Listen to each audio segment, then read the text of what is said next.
Hello student, chemistry classes में आप सभी का मोस्ट वेलकम है। स्टूडेंट, बहुत दिनों के बाद आज वीडियो आपके लिए आ रही है, तो ध्यान से सुनिएगा। जो इससे पहले की जो वीडियो थी उसमें हमने डिस्कस करा था श्रोडिंगर-वेव इक्वेशन के बारे में, यानी श्रोडिंगर की जो तरंग समीकरण थी उसके बारे में हमने समझाया था। और वहीं से जो उसकी तीन एक्सिस थी एक्स, वाई और जेड, उन्हीं तीन एक्सिस से तीन क्वांटम नंबर्स बनती है। क्या बनती है? तीन क्वांटम नंबर्स। और उन्हीं क्वांटम नंबर्स को आज हम डिस्कस करेंगे। तो आज का टॉपिक रहेगा हमारा क्वांटम नंबर्स। क्या टॉपिक रहेगा? Quantum numbers. क्या है? Quantum numbers. क्वांटम नंबर्स, ठीक है। क्वांटम नंबर्स एक इंपॉर्टेंट टॉपिक है, ठीक है। क्वांटम नंबर्स, क्वांटम नंबर, ठीक है। तो जो तीन एक्सिस थी एक्स, वाई, जेड, जो कि श्रोडिंगर वेव इक्वेशन से बनी थी, उन्हीं से तीन क्वांटम नंबर्स क्या हुई? ड्राइव हुई। और एक क्वांटम नंबर्स लास्ट में आई और फिर बने चार क्वांटम नंबर्स, ठीक है। तो ध्यान से सुनिएगा कि चार क्वांटम नंबर्स क्या होते हैं ना, क्वांटम नंबर जो है वो चार ऐसे नंबर्स होते हैं। क्या होते हैं? चार ऐसे नंबर्स होते हैं। जो कौन कौन से नंबर है? वो चार। एक तो है n, एक है l, एक है m और एक है s, है ना। चार नंबर्स कौन कौन से? n, l, m, s, यानी principal quantum numbers, azimuthal quantum numbers, magnetic quantum numbers and spin quantum numbers. ये चार ऐसे नंबर्स होते हैं जो कि क्या करते हैं? जो कि हमें लोकेशन ऑफ इलेक्ट्रॉन, यानी लोकेशन देते हैं। क्या देते हैं? लोकेशन देते हैं। किसकी? इलेक्ट्रॉन की, यानी लोकेशन ऑफ इलेक्ट्रॉन देते हैं। क्या देते हैं? इलेक्ट्रॉन की लोकेलिटी को बताते हैं, या इलेक्ट्रॉन की लोकेशन को बताते हैं। उन चार नंबर्स को हम क्या कहते हैं? Quantum numbers. तो क्या कहा मैंने?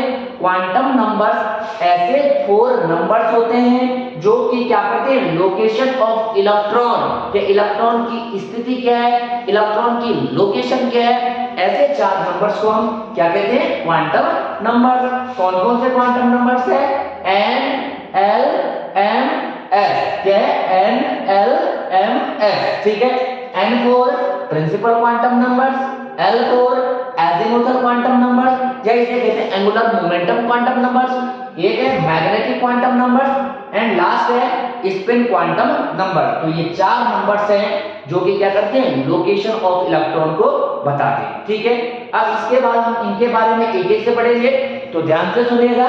सबसे पहले बात करते हैं हम फर्स्ट क्वांटम नंबर्स की, और उसका नाम है प्रिंसिपल क्वांटम नंबर्स। क्या है? प्रिंसिपल क्वांटम नंबर्स, ठीक है। प्रिंसिपल क्वांटम नंबर्स क्या है? n, ठीक है। n for principal quantum number, principal quantum numbers, principal quantum numbers, ठीक है। प्रिंसिपल क्वांटम नंबर्स की यदि बात करें तो प्रिंसिपल क्वांटम नंबर्स को किससे? n से इसे क्या करते हैं? हम रिप्रेजेंट करते हैं या डिनोट करते हैं, ठीक है। एक पॉइंट क्लियर हो गया कि जो प्रिंसिपल क्वांटम नंबर्स हैं उसको स्मॉल n से हम क्या करते हैं? रिप्रेजेंट करते हैं या डिनोट करते हैं, ठीक है। स्मॉल n क्या बताता हमें? ठीक है, इसमें देखो स्मॉल n दिखाता है यानी ऑर्बिट को, किसको? ऑर्बिट को, या नंबर ऑफ सेल को, किसको? नंबर ऑफ सेल, किसको? नंबर ऑफ सेल को, यानी जो लोकेशन ऑफ इलेक्ट्रॉन है वो इलेक्ट्रॉन जो है किस सेल में है, ये कौन बताता है? प्रिंसिपल क्वांटम नंबर, ठीक है। अब यहाँ पे n की क्या क्या वैल्यू हो सकती है? n की वैल्यू कोई भी इंटीजर वैल्यू हो सकती है। तो n की वैल्यू क्या है? यहाँ पे 1 भी हो सकती है, n की वैल्यू यहाँ पे 2 भी हो सकती है, n की वैल्यू 3 भी हो सकती है, n की वैल्यू 4 भी हो सकती है, n की वैल्यू कोई भी इनफिनाइट हो सकती है, यानी कोई भी इंटीजर वैल्यू, ठीक है। अच्छा, n की वैल्यू जो है कभी भी n की वैल्यू 0 नहीं होगी, यानी n does not equal to 0। इसका कारण क्या है कि n की वैल्यू 0 नहीं होगी? इसका कारण है कि यदि क्या होगी, कोई एटम है और उस एटम के में क्या है? कोई भी सेल, यानी n का मीनिंग है नंबर ऑफ सेल को, और यदि नंबर ऑफ सेल क्या है? 0 है, तो उस एटम की स्टेबिलिटी नहीं होगी, यानी वो एटम ही नहीं होगा, जिस कारण n does not equal to 0, यानी n की वैल्यू कभी भी क्या नहीं हो सकती है, 0 नहीं हो सकती है। ठीक, तो यदि n बराबर 1 होगा तो ये किसकी बात कर रहे हैं, फर्स्ट सेल की। माना देखो ये कोई क्या है, न्यूक्लियस है, यानी एटम का न्यूक्लियस है, उसके बाद ये क्या विभिन्न प्रकार की सेल है, डिफरेंट टाइप की क्या है, सेल है। ठीक है, जिन्हें हम क्या कहते हैं, ऑर्बिट भी कहते हैं। क्या कहते हैं, ऑर्बिट। क्या कहते हैं, ऑर्बिट। ठीक है, ये क्या एटम का न्यूक्लियस है, न्यूक्लियस के चारों ओर विभिन्न प्रकार की ऑर्बिट्स होती है, और इन ऑर्बिट्स में ही इलेक्ट्रॉन क्या करते हैं, रिवॉल्व करते हैं। ठीक है, तो यदि n की वैल्यू 1 है, n की वैल्यू क्या है, n बराबर 1 होगा, तो इसको हम कहते हैं के सेल। क्या कहते हैं, के सेल। तो यदि n बराबर 1 होगा तो ये कौन सी सेल होगी, के सेल। ठीक है, यदि n बराबर 2 होगा तो यहाँ पे कौन सी होगी आपकी, यदि n बराबर 2 है तो यहाँ पे कौन सी सेल होगी, l। कौन सी सेल होगी, l। अच्छा ध्यान रखना यहाँ पे क्या होगी, k तो होगी, साथ ही साथ क्या होगी, l भी होगी, क्या होगी, l। यदि n बराबर 3 है तो कौन सी सेल होगी, m सेल, यानी तीसरे सेल की बात करें, n बराबर 3 होगी तो k भी होगा, l भी होगा और m भी होगा। और यदि n बराबर 4 है तो यहाँ पे क्या होगा आपका, n सेल। कौन सी, n, यानी यहाँ पे क्या होगा, n बराबर 4 तो k l m n। ठीक है, जिन्हें हम क्या कहते हैं, कक्षाएं, यानी क्या कहते हैं, सेल कहते हैं जिन्हें, सेल। ठीक है, कक्ष। तो ये कौन सा, k सेल है, l m n। ठीक है, तो ये है हमारे principal quantum numbers. Principal quantum numbers को किससे रिप्रेजेंट करते हैं, n से। n क्या है, नंबर ऑफ सेल, या सेल को हम ऑर्बिट भी कहते हैं। क्या कहते हैं, ऑर्बिट। क्या कहते हैं, ऑर्बिट। ठीक है, अच्छा n की वैल्यू क्या क्या हो सकती है, n की कोई भी इंटीजर वैल्यू हो सकती है, कोई भी पूर्ण संख्या हो सकती है, लेकिन n बराबर क्या नहीं होगा, n बराबर, नोटेड पॉइंट है कि n बराबर क्या नहीं होगा, 0 नहीं होगा। n बराबर 1 हो सकता है, तो जब ये n की वैल्यू 1 होगी तो फर्स्ट ऑर्बिट होगी। क्या होगी, फर्स्ट ऑर्बिट, जिसे हम क्या कहते हैं, k सेल कहते हैं। क्या कहते हैं, k सेल। यदि n की वैल्यू 2 होगी तो कौन सी सेल होगी, l सेल होगी। क्या होगी, l सेल, यानी सेकंड ऑर्बिट की यदि बात, सेकंड ऑर्बिट की बात होगी। यदि n बराबर 3 होगा तो कौन सी ऑर्बिट होगी, थर्ड ऑर्बिट। ठीक है, उसे कहते हैं m। ठीक है, और यदि n बराबर 4 होगा तो उसमें क्या होगा, n। ठीक है, यानी n ऑर्बिट। हम ऐसे भी समझ सकते हैं इसको, हम ऐसे भी समझ सकते हैं कि कोई भी जो इलेक्ट्रॉन्स है सबसे पहले किस में होगा, ऑर्बिट में। अब ऑर्बिट के अंदर हमको क्या पढ़ना होगा, सब ऑर्बिट, यानी पहले सेल के अंदर, सेल में इलेक्ट्रॉन है, अब सेल के अंदर भी क्या है, सब सेल है, सब सेल के अंदर ऑर्बिटल्स है, और उन ऑर्बिटल्स में क्या है, इलेक्ट्रॉन है। या हम इसे ऐसे भी समझ सकते हैं कि यदि हमें किसी भी व्यक्ति का यदि क्या एड्रेस पता करना है तो हम ये पता करेंगे कि वो किस डिस्ट्रिक्ट में रहता है, उस डिस्ट्रिक्ट के भी किस गांव में रहता है, किस गांव के किस घर में रहता है, और किस घर के किस रूम में रहता है, और उस रूम में भी कैसा रहता है, ये बताएंगे कौन, जो नंबर्स इस चीज की जानकारी देते हैं, उन्हीं को इलेक्ट्रॉन के केस में, उन्हीं को हम क्या कहते हैं, क्वांटम नंबर्स। क्या कहते हैं, क्वांटम नंबर। तो फर्स्ट क्वांटम नंबर्स हमारा प्रिंसिपल क्वांटम नंबर्स, और प्रिंसिपल क्वांटम नंबर्स को n से दिखा रहे थे, n से डिनोट कर रहे थे। n बराबर क्या था, number of shell, number of shell या नंबर ऑफ ऑर्बिट। ठीक है, यदि n की वैल्यू 1 होगी तो फर्स्ट सेल होगी, जिसे हम k ऑर्बिट कहते हैं।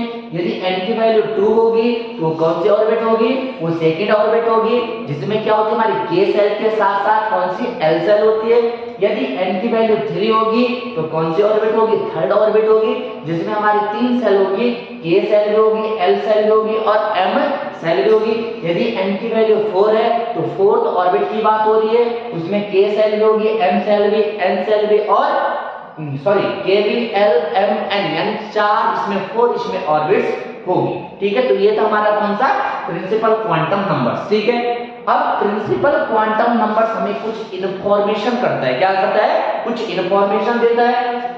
तो देखो जरा क्या इंफॉर्मेशन देगा, यानी जो प्रिंसिपल क्वांटम नंबर्स है वो हमें कुछ इंफॉर्मेशन देता है, और क्या इंफॉर्मेशन देता है वो हमें देखना है। ठीक है ना, सबसे पहले बात करें तो श्रोडिंगर जो एक साइंटिस्ट थे, एक केमिस्ट थे, उन्होंने क्या कहा था कि जो ये एटम है, एटम के चारों ओर जो हम ऑर्बिट कह रहे हैं, ये ऑर्बिट नाम की कुछ चीज नहीं है।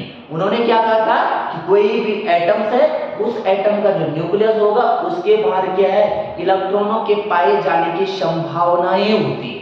क्या होती है? इलेक्ट्रॉनों के पाए जाने की संभावनाएं। और इलेक्ट्रॉनों के पाए जाने की संभावनाएं जिस 3 डायमेंशनल स्पेस में होगी उसी को हम ऑर्बिटल कहते हैं। क्या कहते हैं? ऑर्बिटल। क्या वर्ड आ रहा है? ऑर्बिटल। तो ध्यान से सुनना, एक वर्ड आया यहाँ पे ऑर्बिटल। क्या आया?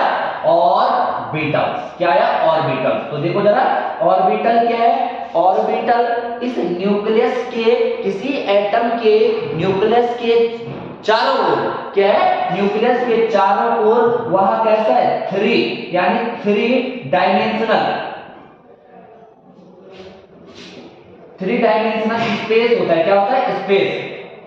स्पेस यानी ऑर्बिटल्स क्या है? न्यूक्लियस के अराउंड वह 3 डायमेंशनल स्पेस होता है जिसमें इलेक्ट्रॉन्स के पाए जाने की संभावना यानी प्रोबेबिलिटी ऑफ इलेक्ट्रॉन जो होती है वो क्या होती है? सबसे ज्यादा होती है। यानी फाइंडिंग इलेक्ट्रॉन्स की जो प्रोबेबिलिटी है वो सबसे ज्यादा होती है। उस स्पेस को या उस 3 डायमेंशनल स्पेस को हम क्या कहते हैं? ऑर्बिटल्स। क्या कहते हैं? ऑर्बिटल्स। ठीक है। तो जो क्वांटम नंबर है, प्रिंसिपल क्वांटम नंबर, ये हमें क्या जानकारी देता है, क्या इंफॉर्मेशन देता है, वो तो हमें लिखना है। ठीक है। सबसे पहले बात करें इंफॉर्मेशन की, तो फर्स्ट इंफॉर्मेशन जो है वो प्रिंसिपल क्वांटम नंबर्स क्या इंफॉर्मेशन देता है? ये देगा हमें किसके बारे में? यानी जो आपका प्रिंसिपल क्वांटम नंबर्स है ये देता है साइज ऑफ ऑर्बिटल, यानी साइज ऑफ ऑर्बिटल। किसके बारे में? साइज ऑफ ऑर्बिटल के बारे में। ठीक है। यानी प्रिंसिपल क्वांटम नंबर जो है हमें क्या इंफॉर्मेशन देता है? साइज ऑफ ऑर्बिटल के बारे में, या हम उसे कह सकते हैं कि साइज ऑफ एटम के बारे में। किसके बारे में? साइज ऑफ एटम के बारे में। या हम ऑर्बिट पढ़ रहे हैं तो ऑर्बिट के बारे में ये जानकारी देता है। क्या देता है? ऑर्बिट के बारे में। ठीक है। लेकिन यदि हम इलेक्ट्रॉन की वेव नेचर को पढ़ रहे हैं तो हम उसे कहेंगे कि साइज ऑफ ऑर्बिटल। क्या देता है? साइज ऑफ ऑर्बिटल के बारे में इंफॉर्मेशन देता है प्रिंसिपल क्वांटम नंबर। कैसे देगा साइज ऑफ ऑर्बिटल? इस चीज को कैसे समझेंगे? देखो भाई, यदि किसी में n की वैल्यू 1 होगी तो उसमें केवल क्या होगी? एक ऑर्बिट होगी। यानी न्यूक्लियस के चारों ओर क्या होगा? वो 3 डायमेंशनल जो स्पेस है थोड़ा होगा, क्या होगा? कम होगा। और यदि कम स्पेस है तो उसका साइज क्या होगा? छोटा होगा। यानी यदि n की वैल्यू 1 है तो केवल एक ऑर्बिट होगी और उसी एक ऑर्बिट में इलेक्ट्रॉन के पाए जाने की संभावना होगी। इसलिए क्या होगा? यानी उस एटम का साइज उतना ही छोटा होगा। यदि इसमें n की वैल्यू ज्यादा है और यदि n की वैल्यू ज्यादा होगी तो उसमें उतनी ज्यादा नंबर ऑफ ऑर्बिट्स होगी, और यदि नंबर ऑफ ऑर्बिट ज्यादा है तो उस एटम का साइज उतना ही ज्यादा होगा। यानी एक बात निकल कर आ रही है कि n की वैल्यू जिसमें ज्यादा उस एटम का साइज उतना ही ज्यादा। ठीक है। n की वैल्यू जिसमें कम उस एटम का साइज उतना ही कम। तो फर्स्ट इंफॉर्मेशन देता है principal quantum number size of orbital, size of atom या ऑर्बिट्स के बारे में। किसके बारे में? ऑर्बिट्स के बारे में। यदि n की वैल्यू 1 है तो क्या होगा? फर्स्ट ऑर्बिट होगी। यदि n की वैल्यू 2 है तो सेकंड ऑर्बिट होगी। यदि n की वैल्यू 3 है तो कौन सी? थर्ड ऑर्बिट होगी। यदि n की वैल्यू 4 है तो क्या देखो फोर्थ ऑर्बिट की बात हो रही। या हम ऐसा समझ सकते हैं ऑर्बिटल्स के केस में कैसा समझ सकते हैं? यदि n की वैल्यू a1 है तो थोड़ा ऑर्बिटल्स कम होगा, साइज ऑर्बिटल का कम होगा। यदि n की वैल्यू 2 है तो थोड़ा साइज ऑफ ऑर्बिटल ज्यादा होगा। यदि n की वैल्यू 3 है तो साइज ऑफ ऑर्बिटल और ज्यादा होगा। यदि n की वैल्यू 4 है तो साइज ऑफ ऑर्बिटल और ज्यादा होगा। ठीक। अच्छा, दूसरी यहाँ पे इंफॉर्मेशन क्या देता है प्रिंसिपल क्वांटम नंबर्स? एक तो दे रहा था साइज ऑफ ऑर्बिटल के बारे में, दूसरा देता है एनर्जी ऑफ ऑर्बिटल। क्या देता है? Energy of orbital. किसके बारे में? एनर्जी ऑफ ऑर्बिटल या एनर्जी ऑफ एटम। ठीक है। या एनर्जी ऑफ ऑर्बिट। ठीक है। एनर्जी ऑफ ऑर्बिटल्स के बारे में कैसे जानकारी देगा? देखो, जिस एटम का साइज छोटा होगा उसमें क्या होगा?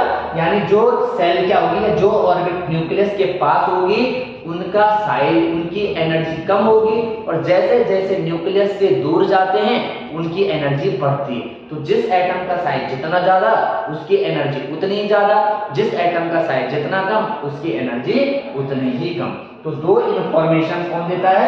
Principal quantum numbers. क्या देता है? Principal quantum numbers. ठीक है, पक्के से क्लियर हो गए होगा। ठीक है, और मुझे लगता है कि इसके बाद प्रिंसिपल क्वांटम नंबर्स में आपको कोई प्रॉब्लम नहीं होनी चाहिए। ठीक है ना, तो यहां तक पक्का क्लियर हो गया। आप इसे एक बार नोट कर सकते हैं। ठीक है, ये क्या है? प्रिंसिपल क्वांटम नंबर्स को n से डिनोट करते हैं। n बराबर नंबर ऑफ ऑर्बिट है, तो n की क्या क्या वैल्यूज हो सकती है? n की वैल्यू 1 हो सकती है, यानी कोई भी इंटीजर वैल्यू हो सकती है। n बराबर 1 होगा तो फर्स्ट सेल होगी, n इक्वल टू 2 होगा तो सेकंड ऑर्बिट्स होगी। यदि n बराबर 3 है तो नंबर ऑफ ऑर्बिट बढ़ रही है, थर्ड ऑर्बिट की बात हो रही है। यदि n बराबर 4 है तो ऑर्बिट्स की संख्या बढ़ रही है, n बराबर 4 यानी फोर्थ ऑर्बिट की बात हो रही है। ठीक है, n की वैल्यू कभी भी 0 नहीं होगी। 0 क्यों नहीं होगी? क्योंकि यदि n की वैल्यू 0 होगी तो कोई ऑर्बिट नहीं होगी। यदि कोई एटम है उसमें ऑर्बिट है नहीं तो उसका उस एटम का कोई स्टेबिलिटी नहीं होगी। ठीक है, अच्छा, फिर इंफॉर्मेशन क्या देता है? साइज ऑफ ऑर्बिटल के बारे में। फिर मैंने थोड़ा आपको ऑर्बिटल्स के बारे में बताया होगा। ऑर्बिटल क्या होता है? ऑर्बिटल देखो बुक में यदि तुम देखोगे तो सेम डेफिनेशन क्या मिलेगी कि ऑर्बिटल जो है न्यूक्लियस के चारों ओर वो 3 डायमेंशनल स्पेस होता है, या वह त्रिविमीय क्षेत्र होता है जिसमें इलेक्ट्रॉन्स की प्रोबेबिलिटी यानी इलेक्ट्रॉन के पाए जाने की जो संभावना होती है, यानी इलेक्ट्रॉन के फाइंडिंग की प्रोबेबिलिटी जो है वो क्या होती है? सबसे ज्यादा, यानी प्रोबेबिलिटी जहां पे इलेक्ट्रॉन की सबसे ज्यादा होगी उसी 3 डायमेंशनल स्पेस को हम क्या कहते हैं? ऑर्बिटल्स कहते हैं। क्या कहते हैं? ऑर्बिटल्स। ठीक है, तो साइज ऑफ ऑर्बिटल्स के बारे में कौन बताता है? Principal quantum number. या ऑर्बिट के बारे में जानकारी देता है कौन? Principal quantum number. और दूसरा किसके बारे में? एनर्जी ऑफ ऑर्बिटल्स के बारे में, यानी ये किसी ऑर्बिटल की एनर्जी क्या है। अरे समझ, तो ये है आपका प्रिंसिपल क्वांटम नंबर। इसके बाद चलते हैं हम, इसके बाद दूसरी क्वांटम नंबर से हमारी कौन सी? Azimuthal quantum number. कौन सी? Azimuthal quantum number. Azimuthal quantum numbers को हिंदी में कहते हैं द्विगंशीय क्वांटम संख्या। क्या कहते हैं? द्विगंशीय क्वांटम संख्या। ठीक है, तो इसे देखते हैं। दूसरी क्वांटम नंबर से एजीमुथल क्वांटम नंबर। क्या है? Azimuthal quantum number. ध्यान से देखो इसे, azimuthal quantum number. Azimuthal quantum number, quantum number, azimuthal quantum number. ठीक है, दूसरा एजीमुथल क्वांटम नंबर्स। ठीक, यदि बात करें हम एजीमुथल क्वांटम नंबर्स की तो एजीमुथल क्वांटम नंबर्स को L से डिनोट करते हैं। किससे? L से। किससे? L से। इस एजीमुथल क्वांटम नंबर्स को एंगुलर मोमेंटम क्या कहते हैं? Angular momentum, angular momentum quantum numbers क्या कहते हैं? एंगुलर मोमेंटम क्वांटम नंबर्स भी कहते हैं। क्या कहते हैं? Angular momentum quantum numbers. ठीक है, यानी L for azimuthal quantum numbers. ठीक है, और इसको हम क्या कहते हैं? Angular momentum quantum number. यदि लिखना है एजीमुथल क्वांटम नंबर्स के बारे में, यदि पेपर में आता है कि एजीमुथल क्वांटम नंबर्स क्या होगा, तो एजीमुथल क्वांटम नंबर्स को L से क्या करते हैं? रिप्रेजेंट करते हैं, या L से डिनोट करते हैं। किसको? एजीमुथल क्वांटम नंबर को। ठीक है, अब L की कुछ वैल्यूज होती है, तो देखो L की क्या क्या वैल्यूज हो सकती है? तो L की वैल्यूज हो सकती है, L बराबर क्या? L की क्या क्या वैल्यू हो सकती है? 0 हो सकती है, 1 हो सकती है, 2 हो सकती है, 3 हो सकती है। ठीक है, अच्छा, यदि L की वैल्यू 0 है तो इसके लिए वर्ड, इसके लिए क्या यूज होगा? इसके लिए यूज होगा एस सबसेल। क्या होगा?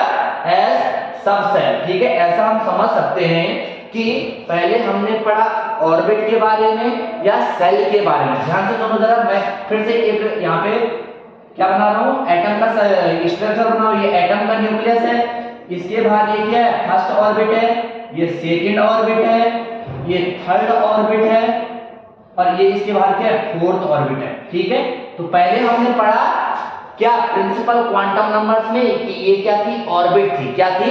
ऑर्बिट। ठीक है, क्या ये ऑर्बिट? अब ये जो ऑर्बिट है ये भी क्या है? छोटे छोटे सब ऑर्बिट में डिवाइड है, या जिन्हें हम क्या कहते हैं? सब सेल। यानी जो ये सेल है जिन्हें हम ऑर्बिट कहते हैं, ये भी छोटे छोटे किसी सब सेल से मिलकर बनी है या सब ऑर्बिट से मिलकर बनी है, ठीक है। तो L की क्या क्या वैल्यू, L की 0 वैल्यू हो सकती है, L का मान 0 हो सकता है, 1 हो सकता है, 2 हो सकता है, 3। यदि L की वैल्यू 0 है तो कौन सी सब सेल होगी, S, यानी S सब सेल। यहाँ पे मैं सब सेल लिख रहा हूँ या सब ऑर्बिट भी इसे कह सकते हैं, सब सेल, ठीक है ना। तो यदि L की वैल्यू 0 है तो कौन सी होगी, S सब सेल, कौन सी, S। यदि L की वैल्यू 1 है तो कौन सी होगी, P सब सेल, कौन सी होगी, P।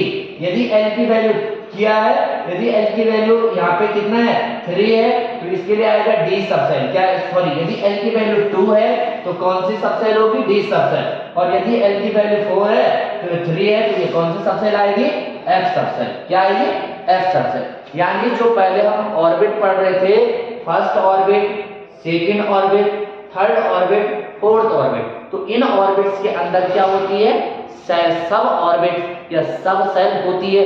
कौन सी, जो आपका L की वैल्यू 0 थी तो उसमें कौन सा होगा, सब S और S सब सेल होगा। यदि L की वैल्यू 1 है तो P सब सेल होगा। यदि L की वैल्यू 2 है तो ये क्या होगा, D सब सेल होगा। यदि L की वैल्यू 3 है तो क्या होगा, F सब सेल होगा। यानी ये चार हमारी सब सेल होती है, S P D F, S P D F, ठीक है। चार सब ऑर्बिट है, सब सेल है, कौन कौन सी, S P D F। S के लिए L की वैल्यू क्या है, 0, P के लिए L की वैल्यू क्या है, 1, D के लिए L की वैल्यू क्या है, 2 और F के लिए L की वैल्यू क्या है, 3, ठीक है।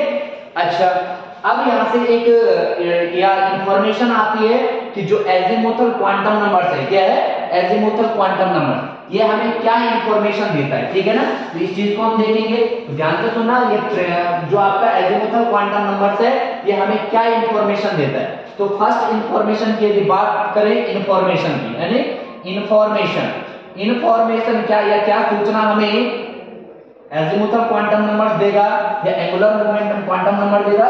तो फर्स्ट देगा ये, यानी शेप ऑफ, क्या देगा, शेप ऑफ ऑर्बिटल, यानी शेप ऑफ ऑर्बिटल, या हम इसे कह सकते हैं शेप ऑफ सब सेल, क्या देगा, सब सेल के बारे में। यदि हम क्या है, श्रोडिंगर वेव से चले यानी इलेक्ट्रॉन को वेव माने तो ऑर्बिटल यूज होगा, या एक ऐसा इमेजिनरी कॉन्सेप्ट बनाया गया है कि ऑर्बिट के अंदर सब ऑर्बिट या सेल के अंदर सब सेल के अंदर ऑर्बिटल्स और ऑर्बिटल्स के अंदर इलेक्ट्रॉन, ठीक है। लेकिन यदि हम श्रोडिंगर के अकॉर्डिंग चले, क्योंकि श्रोडिंगर ने जो वेव इक्वेशन दी थी उसने कहा कि ऑर्बिट नहीं है, कोई भी ऑर्बिट नहीं है, न्यूक्लियस के बाहर कोई भी ऑर्बिट नहीं है, क्या है, ऑर्बिटल्स है, 3 डायमेंशनल स्पेस है जिसको हम ऑर्बिटल्स कहते हैं, ठीक है ना। तो याद करने के लिए ये स्कूल में टीचर्स भी ऐसे ही पढ़ाते हैं कि ऑर्बिट्स होगा, ऑर्बिट के अंदर सब ऑर्बिट होगा, सब ऑर्बिट के अंदर सब ऑर्बिटल्स होगी और ऑर्बिटल्स के अंदर क्या होंगे, इलेक्ट्रॉन्स होंगे, ठीक है। तो जो आपका एजीमुथल क्वांटम, और देखो मैं यहाँ पे दोनों चीज बता रहा हूँ, शेप ऑफ ऑर्बिटल को या शेप ऑफ सब सेल को एक ही बात है, ठीक है। अच्छा, तो यहाँ पे देखो क्या इंफॉर्मेशन देता है, शेप ऑफ ऑर्बिटल्स या शेप ऑफ सब सेल, यानी जो ये सब सेल है या कोई भी ऑर्बिटल्स है उनमें या जो s की ऑर्बिटल होगी s ऑर्बिटल, p की ऑर्बिटल होगी जिसे हम p ऑर्बिटल्स कहते हैं, d की ऑर्बिटल्स होगी तो d ऑर्बिटल, f की जो ऑर्बिटल्स होती है उनका शेप क्या है, क्या है, शेप। तो बात करें उनका आकार कैसे होता है, ठीक है। यदि हम शेप की बात करें तो s जो ऑर्बिटल्स होगी या s सब सेल जो होगा वो कैसा होता है, s ऑर्बिटल्स या s सब सेल की बात करें तो ये क्या होगा, स्फेरिकल, क्या होगा, स्फेरिकल, ठीक, क्या होगा, स्फेरिकल होगा, क्या होगा, स्फेरिकल, या इसे हिंदी में कहते हैं गोलाकार, क्या कहते हैं, गोलाकार, ठीक है, क्या होगा, गोलाकार, ठीक है। कैसे बना सकते हैं हम, गोलाकार, ठीक है, गोलाकार। देखो जरा, और जो हमेशा स्फेरिकल होगा या s ऑर्बिटल्स जो उसका जो शेप होता है गोलाकार, यानी हम कह सकते हैं कि जो s ऑर्बिटल है या s सबसेल है वो क्या है, नॉन डायरेक्शनल है, क्या है, नॉन डायरेक्शनल, बिकॉज इसमें देखो इलेक्ट्रॉन जो कहीं पर भी पाए जा सकते हैं, कोई लिमिटेशन नहीं, ठीक है। तो ये शेप ऑफ ऑर्बिटल के बारे में। यदि बात करें हम p सबसेल या p ऑर्बिटल्स के बारे में तो ये क्या होती है, डम्बल से, क्या होता है, डम्बल, डम्बल शेप होता है। क्या होता है इसका? डम्बल शेप या डबलाकार हम जिसे कहते हैं। क्या है? डबलाकार। तो देखो कैसे बनाएंगे डबलाकार, ठीक है, ये है आपका डबलाकार शेप। तो ये किसका है? पी सबसेल का। किसका? पी सबसेल का।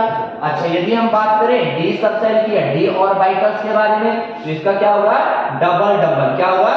Double double dumbbell, double dumbbell, ठीक है। डबल डम्बल कैसे होगा? जैसे एक डंबल है उस पर एक डंबल और बना दो, ये डंबल था, इस पर क्या एक डंबल और बना दो, तो ये है एफ सबसेल, ठीक है। और सॉरी डी सबसेल या डी ऑर्बिटल। यदि बात करें हम एफ सबसेल की, तो एफ ऑर्बिटल्स की या एफ सबसेल की, तो एफ सबसेल जो होगा इसका साइज या इसका जो शेप होगा वो क्या होगा? यानी जैसे देखो यहाँ पे 1 फोल्ड स्ट्रक्चर है, यहाँ पे 2 फोल्ड स्ट्रक्चर है, यहाँ पे 4 फोल्ड स्ट्रक्चर है। इसी प्रकार जो एफ का जो साइज होगा वो क्या होगा? 8 फोल्ड स्ट्रक्चर। क्या होगा? 8 फोल्ड स्ट्रक्चर। क्या होगा? 8 फोल्ड स्ट्रक्चर है ना। जो ये 4 फोल्ड है इसके पीछे 4 लगे हुए, तो हम इसे कह सकते हैं कॉम्प्लिकेटेड। क्या होगा? कॉम्प्लिकेटेड स्ट्रक्चर होगा किसका? एफ सबसेल का, ठीक है। और इसका एक नाम और भी होता है जिसे हम रोजेट स्ट्रक्चर कहते हैं। क्या कहते हैं? रोजेट स्ट्रक्चर, ठीक है। तो ये है आपके कौन? एफ सबसेल, एस जो सबसेल है या एस ऑर्बिटल गोलाकार होती है, पी सबसेल या पी ऑर्बिटल डंबल से होती है, डी सबसेल क्या होती है? डी या डी ऑर्बिटल से डबल डंबल होती है या 4 फोल्ड स्ट्रक्चर होते हैं। और एफ सबसेल जो होगी वो कॉम्प्लिकेटेड स्ट्रक्चर होता है। ये तो क्या है वो, ये जो व्हाइट बोर्ड है ये 2 डायमेंशनल है। क्या है? 2 डायमेंशनल। जबकि जो आपका एफ सबसेल होती है उसको हम एक एफ सबसेल का जो शेप होगा वो 3 डायमेंशनल होता है और उसको हम 3 डायमेंशनल में ही शो कर सकते हैं, इसलिए मैंने लिखा है उसमें कॉम्प्लिकेटेड होगा या 8 फोल्ड स्ट्रक्चर। एक दूसरा नाम दिया रोजेट स्ट्रक्चर। क्या दिया? Rosette structure. तो ये है आपका कौन सा? Azimuthal quantum numbers. क्या है? Azimuthal quantum number. एक बार नोट कर दो क्या कहा मैंने कि एजीमुथल क्वांटम नंबर, इसको हम एंगुलर मोमेंटम क्वांटम नंबर्स भी कहते हैं। क्या कहते हैं? एंगुलर मोमेंटम क्वांटम नंबर, कोणीय संवेग क्वांटम संख्या भी कहते हैं, ठीक है। इसको हम एल से डिनोट करते हैं, एल से प्रदर्शित करते हैं, एल से रिप्रेजेंट करते हैं। एल की कुछ वैल्यूज है, एल की वैल्यूज क्या होगी? 0 हो सकती है, 1 हो सकती है, 2 हो सकती है, 3 हो सकती है, कोई भी इंटीजर वैल्यू हो सकती है। यदि एल की वैल्यू 0 है तो हम बात कर रहे हैं एफ सबसेल की। यदि एल की वैल्यू 1 है तो हम बात कर रहे हैं पी सबसेल की। यदि एल की वैल्यू 2 है तो कौन से सबसेल होगी? D subshell. यदि एल की वैल्यू 3 है तो कौन से सबसेल? एफ सबसेल, ठीक है। फिर हमें क्या इंफॉर्मेशन देती है? इंफॉर्मेशन देती है शेप्स ऑफ ऑर्बिटल्स के बारे में। किसके बारे में? शेप ऑफ ऑर्बिटल के बारे में। यदि हम बात करें एस ऑर्बिटल की, तो एस ऑर्बिटल गोलाकार होती है। क्या होती है? गोलाकार। क्या होती है? गोलाकार, ठीक है। जो पी सबसेल है वो क्या होती है? डबल, ये डंबल से होती है। क्या होती है? डंबल से। यदि बात करें डी सबसेल की या डी ऑर्बिटल्स की, तो डी ऑर्बिटल्स क्या होती है? डबल डंबल यानी 4 फोल्ड स्ट्रक्चर होता है। यदि बात करें एफ सबसेल या एफ ऑर्बिटल्स की, तो एफ सबसेल क्या में क्या होगा या एफ ऑर्बिटल जो थी उसमें उसका शेप क्या होगा? 8 फोल्ड स्ट्रक्चर। तो कहीं ना कहीं एजीमुथल क्वांटम नंबर्स हमें क्या इंफॉर्मेशन देती है? शेप ऑफ ऑर्बिटल के बारे में। किसके बारे में? शेप ऑफ ऑर्बिटल के बारे में, ठीक है। अब इसमें क्या है? अब इसमें कुछ लिमिटेशन है भाई। ये जो एल की वैल्यू है एक बार सब नोट करो, इसे तुम क्या लगातार नोट्स भी बनाते रहना साथ में, ठीक है ना, तभी कुछ फायदा होगा, वरना ऐसे वीडियो देखने का कोई फायदा नहीं, ठीक है। तो ये इसे नोट कर सकते हैं, ये एल से डिनोट करेंगे ना। यदि ये एल की वैल्यूज है, ये सबसेल है, ये उनकी क्या है? शेप है। ये क्या है? शेप है, ठीक है ना,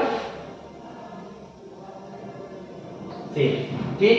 तो एक बार नोट कर लो, ठीक है। चलो अब इसके बाद देखो एल की वैल्यूज पर कुछ लिमिटेशन है, उन लिमिटेशन को देखेंगे और उससे हमें पता करना है कि जो क्या है आपका एक ऑर्बिट है उसमें कितनी सब ऑर्बिट होती है, यानी जो सेल हमने बनाई है K shell, L shell, M shell, N shell, उनके अंदर कितनी क्या है नंबर ऑफ सब सेल होती है ये हमें दिखाना है, ठीक है ना। तो यहाँ पे मैं क्या एन की वैल्यूज लिख रहा हूँ, यहाँ पे मैं एल की वैल्यूज लिख रहा हूँ, ठीक है। तो देखो जरा एल की एन की वैल्यू कभी भी 0 नहीं होती थी, तो कहां से 1 से स्टार्ट करेंगे, ठीक है। दूसरी चीज जो एल की वैल्यूज है ये कहां से स्टार्ट होगी, ये होगी 0 से स्टार्ट होगी और कहां तक, n-1 तक। कहां तक, n-1। यहां हम इसे ऐसा समझ सकते हैं, l जो होगा वो क्या होगा, यानी 0, l की वैल्यू कहां से जाएगी 0, यानी ये l जो ज्यादा होगा 0 से, या हम इसे ऐसा कह सकते हैं ये कहां तक जाएगा, n-1 तक। कहां जाएगा, n-1 तक। ठीक है, तो इसकी क्या क्या वैल्यूज हो सकती है, यानी l की वैल्यूज क्या है 0 और n-1 तक होगी। ठीक है, यदि n की वैल्यू यहाँ पे क्या है 1 है तो l की वैल्यूज क्या होगी 0, क्या होगी 0। यदि n की वैल्यूज यहाँ पे क्या है, ये क्या है, ये आपका प्रिंसिपल क्वांटम नंबर है, ये एजिमुथल क्वांटम नंबर है। यदि n की वैल्यूज 2 है तो l की वैल्यूज क्या हो सकती है, l की वैल्यू 0 हो सकती है और क्या हो सकती है 1 हो सकती है। यदि l की वैल्यू 3 है, n की वैल्यू 3 है तो इसकी वैल्यू क्या हो सकती है 0, 1 और 2। ठीक है, यदि n की वैल्यू 4 है तो इसकी क्या हो सकती है 1, 2, 3 और 4। ठीक है, तो इधर देखो जरा, यदि बात करें हम इसकी l की, तो यदि l की वैल्यू 0 है तो क्या होगा, ओनली s सबसेट। क्या होगी, s सबसेट। क्या होगी, s सबसेट। क्या होगी, s सबसेट। ठीक है, यदि n की वैल्यू क्या है 1 है और तो उसके लिए l की वैल्यू क्या होगी 0 होगी, तो उसमें कौन सी सबसेट होगी, फर्स्ट, यानी s सबसेट। यानी यदि बात करें ये कोई एटम का न्यूक्लियस है, इसके बाद ये फर्स्ट ऑर्बिट है, तो यदि n की वैल्यू 1 है क्योंकि फर्स्ट ऑर्बिट के लिए n की वैल्यू कितनी होगी 1, तो इसके लिए l की वैल्यू 0, और यदि l की वैल्यू 0 होगी तो कौन सी सबसेट होती है, s सबसेट। कौन सी, s सबसेट। क्योंकि इससे पहले मैंने बताया था कि यदि l की वैल्यू 0 है, क्या है 0, तो देखो जरा यहाँ पे, यदि l की वैल्यू 0 है, ये l की वैल्यू यहाँ पे 0, 1, 2 और एक है 3, क्या है 3। तो यदि l की वैल्यू 0 है तो कौन सी सबसेल होगी, कौन सी सबसेल होगी, s। यदि l की वैल्यू 1 है तो p, यदि l की वैल्यू 2 है तो कौन सा होगा, d, और यदि l की वैल्यू 3 है तो f। ठीक है, तो यहाँ पे देखो जरा, यदि n की वैल्यू 1 है तो ये कहां से होगा, l बराबर क्या होगा 0, क्योंकि हम पढ़ चुके हैं l की वैल्यू जो है वो कहां से 0 से और कहां तक होगी, n-1 तक। ठीक है, तो देखो जरा यहाँ पे, यदि n बराबर 1 है तो l की वैल्यू क्या आएगी 0, और 0 किसके लिए आएगी, f सबसेल के लिए, s सबसेल। यानी जो हमारी फर्स्ट ऑर्बिट होती है उसमें केवल और केवल कौन सी होगी, s सबसेल होगी। क्या होगी, s सबसेल। क्या होगी, s सबसेल। क्या होगी, s सबसेल। ठीक है, अच्छा, ये बच्चों सेकंड ऑर्बिट की यदि बात करें, जो मैंने ये सेकंड ऑर्बिट बनाई है, इसके लिए n की वैल्यू कितनी है, n की वैल्यू है 2। कितना है, 2।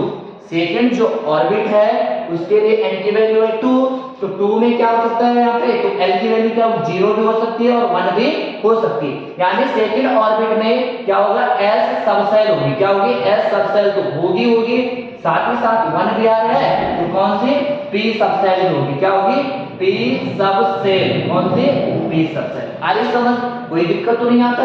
ठीक है, पक्के से क्लियर हो रहा ना। तो यहाँ पे जो हमारी सेकंड ऑर्बिट है इसमें s सबसेल भी होगा और p सबसेल भी होगा। ठीक है, पक्के से क्लियर हो रहा है। इसके बाद है, यदि n की वैल्यू 3 है, क्या है 3, तो यहाँ पे क्या होगा, तो l की वैल्यू क्या हो सकती है, 0 भी हो सकती है, 1 भी हो सकती है और 2 भी हो सकती है।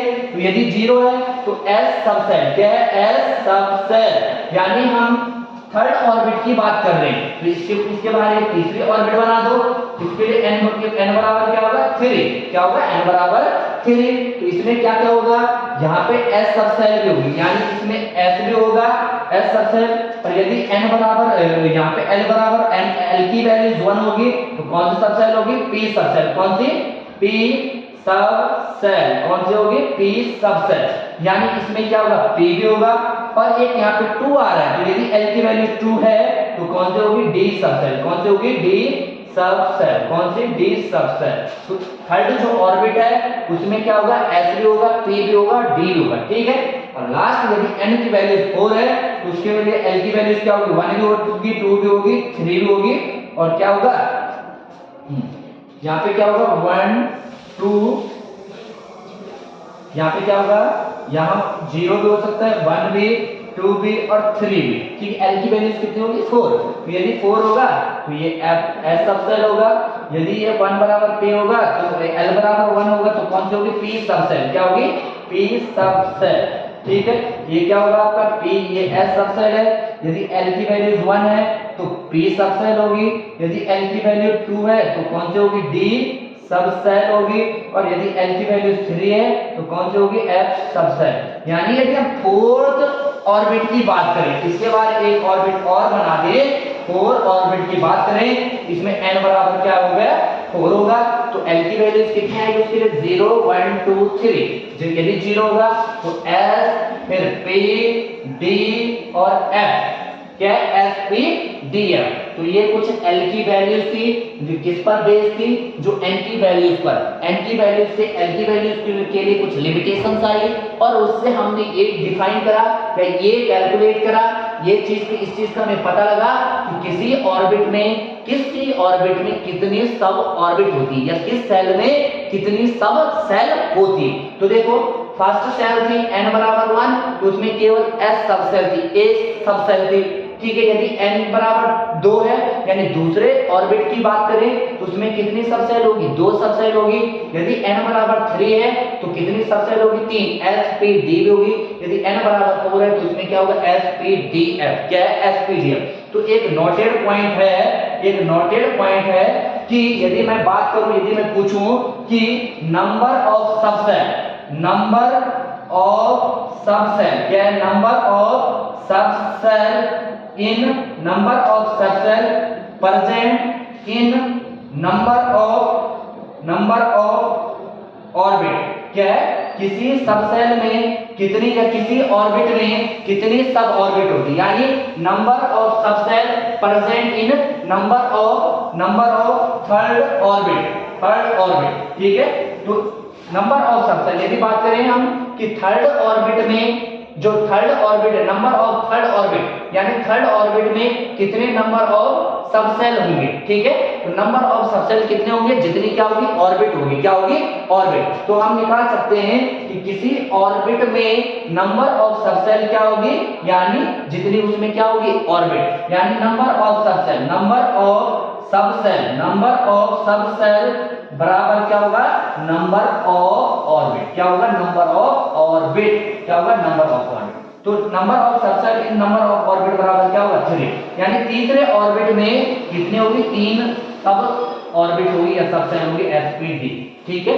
तो ये है आपका कौन सा एजीमुथल क्वांटम नंबर्स, ठीक है। एजीमुथल क्वांटम नंबर्स को एक बार रिपीट करते हैं, ध्यान से सुनना। एजीमुथल क्वांटम नंबर्स को एंगुलर मोमेंटम क्वांटम नंबर्स, कोणीय संवेग क्वांटम संख्या भी कहते हैं, ठीक है।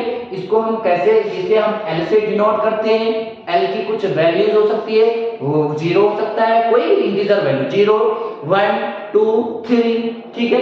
तो यदि L की वैल्यू 1 है तो कौन सा सब सेल होगा S सब सेल होगा, यदि N की वैल्यू 2 है L की वैल्यू 0 है तो S सब सेल होगा, यदि L की वैल्यू 1 है तो आपका P सब सेल होगा, यदि L की वैल्यू 2 है तो D सब सेल होगा, और यदि L की वैल्यू 3 है तो F सब सेल होगा। फिर मैंने क्या कहा कि जो आपका एजीमुथल क्वांटम नंबर्स है ये दिखाता है, ये बताता है या ये इंफॉर्मेशन करता है शेप ऑफ ऑर्बिटल्स, क्या बताता है शेप ऑफ ऑर्बिटल या ऑर्बिटल का शेप क्या है, ठीक है। तो जो s ऑर्बिटल या शेप ऑफ ऑर्बिटल या शेप ऑफ सब सेल के अंदर ऑर्बिटल्स होती है, ठीक है ना। बार बार कह रहा हूं, कंफ्यूज क्रिएट मत करना कि ये कभी सब सेल कह रहे हैं, कभी ऑर्बिट्स कह रहे हैं, ठीक है ना। तो अभी कभी ऑर्बिटल कह रहे हैं तो कभी क्या कह रहे हैं सब सेल कह रहे हैं। तो देखो हमेशा क्या होगा, यदि हम श्रोडिंगर ने यही कहा था कि क्या कुछ भी यानी ऑर्बिट्स नाम की कोई चीज है नहीं, भूल जाओ ऑर्बिट, लेकिन हम याद करने के लिए या समझाने के लिए ऑर्बिट के अंदर सब सेल यानी सेल के अंदर सब सेल के अंदर ऑर्बिटल के अंदर इलेक्ट्रॉन, ठीक है। लेकिन श्रोडिंगर ने क्या कहा था, सब क्या है ऑर्बिटल्स है। अब ऑर्बिटल के अंदर हम क्या कर रहे हैं, पढ़ रहे हैं, ठीक है। तो जो एजीमुथल क्वांटम नंबर्स है वो क्या बताता है शेप ऑफ ऑर्बिटल, क्या बताता है शेप ऑफ ऑर्बिटल या सब सेल के बारे में जानकारी देता है, ठीक है। जब ये प्रिंसिपल क्वांटम नंबर्स किसके बारे में जानकारी देता था, ऑर्बिट्स के बारे में, या हम कह सकते हैं किसके बारे में, यानी क्या देता है, यानी साइज ऑफ ऑर्बिटल, ये क्या बता रहा है शेप ऑफ ऑर्बिटल। फिर मैंने कहा कुछ लिमिटेशन है, यदि n की वैल्यू 1 है तो L सेल L की वैल्यू 0 होगी S सब सेल, यदि n की वैल्यू 2 है तो L की वैल्यू 0 1 होगी S P S सब सेल भी P सब सेल भी, यदि n की वैल्यू 3 है तो L की 3 वैल्यूज होगी 0 1 2, 0 होगा तो S सब सेल, 1 होगा तो P सब सेल, 2 होगा तो D सब सेल, फिर होगा यदि n की वैल्यू 4 है तो इसके 4 वैल्यूज होगी 0 1 2 3, 0 होगा S सब सेल, 1 होगा P सब सेल, 2 होगा D सब सेल, F 3 होगा F सब सेल, ठीक है।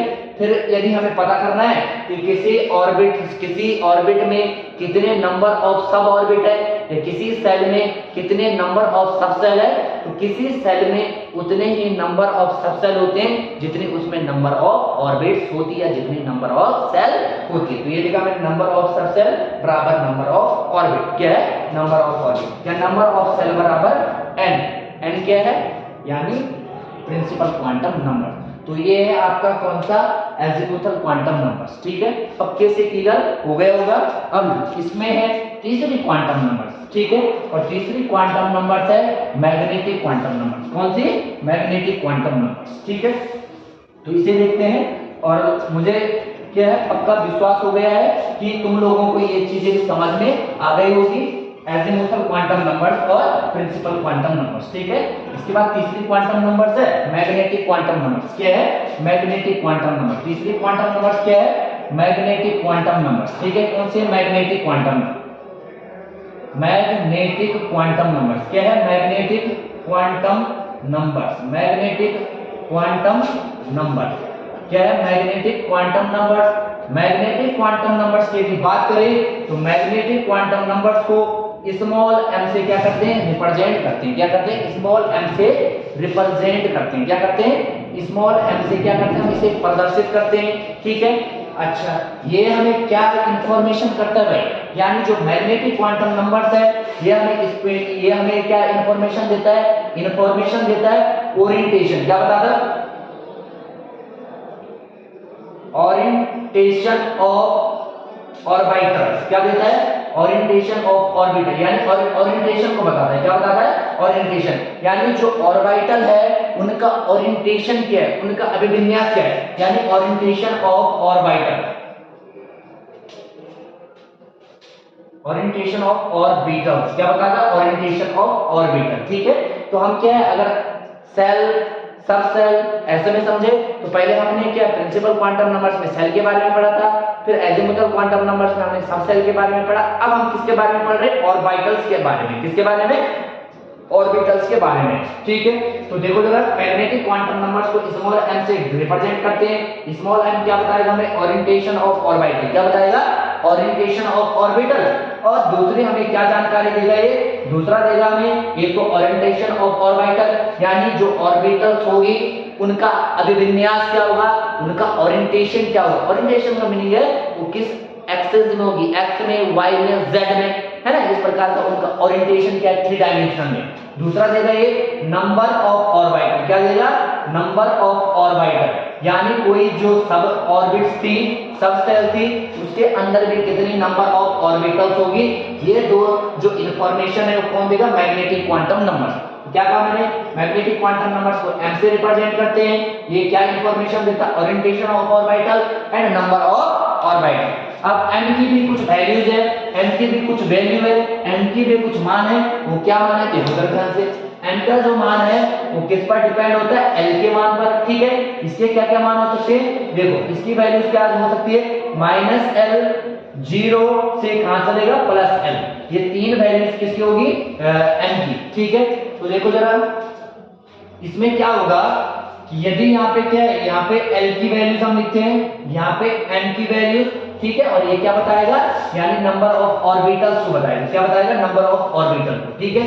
यदि l की वैल्यू 0 है, क्या है 0, तो m की वैल्यूज क्या होगी, m की वैल्यूज होगी कितनी देखो, m की वैल्यूज कहां से चलेंगे -l to +l, 0 भी लिखेंगे बीच में और फिर क्या होगा +l, ठीक है। अच्छा तो m की वैल्यू क्या आएगी, यहाँ पे आ सकते -0 0 +0, तो -+0 के केस में क्या उसका कोई औचित्य है नहीं, उसका कोई मतलब है नहीं, इसलिए हम m की वैल्यूज भी क्या लिखेंगे 0, क्या लिखेंगे 0। यानी यदि क्या होगा l की वैल्यू 0 है तो किस सबसेल की बात हो रही होगी s सबसेल की, किसकी एस सबसेल की बात हो रही होगी, ठीक है। यहाँ पे लिख भी देता हूं मैं, ये क्या है एल की वैल्यूज है, ये सब सेल है, क्या है सब सेल, क्या है ये सब सेल। तो एल की वैल्यू 0 है तो कौन सा सब सेल एस है, और इसके लिए एम की वैल्यूज भी क्या होगी 0 होगी, यानी इसमें क्या होगी एक ऑर्बिटल, कितनी एक ऑर्बिटल, क्या होगी एक ऑर्बिटल। तो मैंने क्या कहा पहले कि जो m है वो नंबर ऑफ ऑर्बिटल को बताता है, क्या बताता है नंबर ऑफ ऑर्बिटल को, क्या बताता है नंबर ऑफ ऑर्बिटल को बताता है। तो जो s सबसेल है उसमें केवल एक ऑर्बिटल होती है, क्या होती है एक ऑर्बिटल, ठीक है। यदि l की वैल्यू कितना है 1 है तो सबसेल कौन सी होगी p सबसेल, ठीक है। और p सबसेल की यदि बात करें हम तो इसमें l का मान कितना है 0 आएगा ना, यानी एक सबसेल, कौन सी एक ऑर्बिटल, कितनी एक ऑर्बिटल। यदि बच्चों l की वैल्यू 1 है तो कौन सा सबसेल है p सबसेल, और p सबसेल के लिए मान क्या आएगा m का क्या आएगा -l -1 0 और +1, यानी m के कितने मान हो सकते हैं 3 वैल्यूज होती है। यदि l की वैल्यू 1 है तो m की वैल्यूज कितने होगी 3, यानी जो p सबसेल है उसके अंदर क्या होगी 3 ऑर्बिटल्स होगी, कौन कौन सी देखो जरा, यहाँ पे -1 0 और +1, ठीक है। दोबारा देखो, एक बार दोबारा देखो क्या कहा मैंने, यदि l की वैल्यू 0 है तो क्या है 0 के लिए s सबसेल होगी, और f उस फिर क्या होगा हम m के मान देखेंगे, m के मान, तो m के मान क्या क्या हो सकते हैं -l 0 और +l। तो यदि हम m की बात करें तो क्या आएगा 0 आएगा, -0 +0 माइनस लिखो प्लस लिखो, 0 के उस केस में क्या उनका कोई भी मतलब हो नहीं है नहीं, इसलिए हम क्या लिखेंगे m की वैल्यूज भी क्या होगी केवल एक। अब यहाँ पे 0 है तो 0 का मीनिंग क्या है, यहाँ पे केवल एक ऑर्बिटल होगी, यानी s सबसेल जो है उसके अंदर केवल और केवल एक ऑर्बिटल है, क्या है एक ऑर्बिटल, ठीक है। ऑर्बिटल वैसे 3 डायमेंशनल स्पेस है, लेकिन अब हम इसमें क्या इसे बॉक्स से दिखाएंगे, किससे बॉक्स से, ठीक। अच्छा, इसके बाद देखो सर, यदि l की वैल्यू 1 है तो सबसेल कौन सी होगी p, और उसके लिए m के कितने मान होंगे 3 मान होंगे, -1 0 और +1, क्या होगा -1 0 और +1, यानी जो p सबसेल है उसमें 3 ऑर्बिटल होती है, यानी कहीं ना कहीं p की कितनी ऑर्बिटल है 3 ऑर्बिटल, कौन सी है 3 ऑर्बिटल, कौन सी -1 0 और +1, क्या है -0 -1 0 और +1, यानी p सबसेल में 3 ऑर्बिटल, क्या है p सबसेल में 3 ऑर्बिटल, ठीक है। अच्छा, यदि l की वैल्यू क्या है, यदि l की वैल्यू है 2, क्या है 2, तो सबसेल कौन सी होगी d सबसेल, तो m की वैल्यू कितनी आएगी देखो जरा, यानी -2 -1 0 +1 और +2, कितनी वैल्यूज है 1 2 3 4 5, यानी जो d सबसेल है उसके अंदर कितनी ऑर्बिटल्स होगी 5 ऑर्बिटल, कितनी ऑर्बिटल होगी 5 ऑर्बिटल, यानी कहीं ना कहीं d सबसेल में 5 ऑर्बिटल होगी, कितने 5 ऑर्बिटल, है ना आसान। तो यहाँ पे क्या होगा -2 -1 0 +1 और +2, ठीक है। तो d जो सबसेल है उसके अंदर कितने ऑर्बिटल्स होगी 5 ऑर्बिटल, जिन्हें हम क्या कहते हैं d की ऑर्बिटल। इसी प्रकार यदि l की वैल्यू 3 है तो कौन सी सबसेल होगी s सबसेल होगी, और फिर इसके लिए m की कितनी वैल्यूज हो सकती है 7 वैल्यूज तो आएगी, कैसे देखो जरा, यहाँ पे -3 -2 -1 बीच में 0, फिर क्या आएगा +1, फिर क्या आएगा +2, फिर क्या आएगा +3, ठीक। तो देखो जरा 1 2 3 4 5 6 7 8 सॉरी 1 2 3 4 5 6 7, यानी f जो सबसेल है उसमें कितनी ऑर्बिटल्स होती है 7 ऑर्बिटल, 1 2 3 4 5 6 और 7, ये कौन सा होगा -3 -2 -1 0 +1 +2 और +3। तो ये है नंबर ऑफ ऑर्बिटल के बारे में, यानी कहीं ना कहीं जो मैग्नेटिक क्वांटम नंबर्स है ये हमें क्या बताता है, क्या इंफॉर्मेशन देता है, तो इंफॉर्मेशन देता है नंबर ऑफ ऑर्बिटल, क्या देता है नंबर ऑफ ऑर्बिटल, क्या देता है नंबर ऑफ ऑर्बिटल के बारे में। नंबर ऑफ ऑर्बिटल के बारे में कौन सा क्वांटम नंबर्स बताएगा, कौन सा क्वांटम नंबर बताएगा मैग्नेटिक क्वांटम नंबर्स, कौन सा मैग्नेटिक क्वांटम नंबर्स, कौन सा मैग्नेटिक क्वांटम नंबर्स, ठीक है। यानी नंबर ऑफ ऑर्बिटल के बारे में कौन बताएगा? Magnetic quantum numbers. कौन सा? Magnetic quantum number. यदि बात करें हम s सबसेल की, तो s सबसेल में केवल एक ऑर्बिटल, जिसे हम क्या कहते हैं? sp orbital. यदि हम बात करें p सबसेल की, तो उसमें कितनी m के कितनी वैल्यूज होगी? 3 वैल्यूज। कितनी? 3। तो p में कितने ऑर्बिटल? p सबसेल के अंदर क्या होगी? p orbital. कितनी? 3 p ऑर्बिटल, ठीक है। अच्छा, d जो सबसेल है उसके अंदर क्या है? उसके लिए m का मान कितना होगा? 5 होगा, ठीक है। इट मींस दैट हम कह सकते हैं कि जो d सबसेल है उसके अंदर d ऑर्बिटल होगी। कितनी? 5 d ऑर्बिटल्स, है ना। और जो f सबसेल है उसमें कितनी होगी? उसके मान आएंगे m के साथ, और उन्हें हम क्या कहते हैं? 7 f ऑर्बिटल्स, ठीक है। या हम ऐसा समझ सकते हैं कि s जो सबसेल है उसका केवल एक रूम होगा, जो आपका p सबसेल है उसके 3 रूम होंगे। यदि जो d सबसेल है उनके कितने होंगे? 5 रूम होंगे। और जो f सबसेल है उसके कितने होंगे? 10 यानी 7 रूम होंगे। क्या होंगे? 7 रूम। रूम का मीनिंग है ऑर्बिटल्स। क्या है? ऑर्बिटल्स। आ रही समझ, ठीक है। और ये पक्के से क्लियर हो गया होगा। यदि बात करें हम किसकी? दूसरा, एक तो था नंबर्स ऑफ, यानी फर्स्ट इंफॉर्मेशन क्या थी? Numbers of orbital. दूसरा है ओरिएंटेशन। क्या है? Orientation. Orientation, orientation of orbital, orientation of orbital. यानी दूसरी इंफॉर्मेशन क्या देती? Orientation of orbital. यदि हम बात करें s जो ऑर्बिटल है उसके ओरिएंटेशन की, तो s ऑर्बिटल जो है वो पूरे वो क्या होती है? एक स्फेरिकल होता है। क्या होता है? स्फेरिकल, ठीक है। जबकि यानी उसकी जो एक्सेस है वो क्या है? कंप्लीट, यानी उसकी एक्सेस क्या है? कुछ एक्सेस है नहीं, वो x में है, y में, वो सभी में। क्या है? सभी में। यदि हम p की बात करें तो p किस में होगा? ये px में होगा, इसमें px में, py में और pz में। यानी जो p ऑर्बिटल्स होती है डबलाकार, वो x एक्सिस में भी होगी, y में भी होगी, z में भी होगी, ठीक है। और इन्हें हम तब बताएंगे जब क्या बताएंगे भाई? शेप ऑफ ऑर्बिटल की एक अलग वीडियोस बनेगी, उसमें तुम्हें एक्सिस समझ में आएगा कि यहाँ पे px क्यों लिखा, py क्यों लिखा, pz क्यों लिखा, ठीक है। अच्छा, ये जो d ऑर्बिटल्स है इसमें भी क्या होंगे? क्या बनेंगे? हमारे ओरिएंटेशन बनेंगे। dxy क्या बनेंगे? dxy, dyz, dzx, dx square, y square और dz स्क्वायर। इसी प्रकार f का भी बनेगा, ठीक है ना। तो ये है मैग्नेटिक क्वांटम नंबर्स। क्या है? Magnetic quantum numbers. क्या है ये? मैग्नेटिक क्वांटम नंबर्स, ठीक है। क्या है ये? Magnetic quantum number. अब इससे क्या है? मैग्नेटिक क्वांटम नंबर्स को हम क्या है? इसे हम ओरिएंटेशन क्वांटम नंबर्स भी कहते हैं। क्या कहते हैं? Orientation of quantum number. क्यों कहते हैं ओरिएंटेशन क्वांटम नंबर?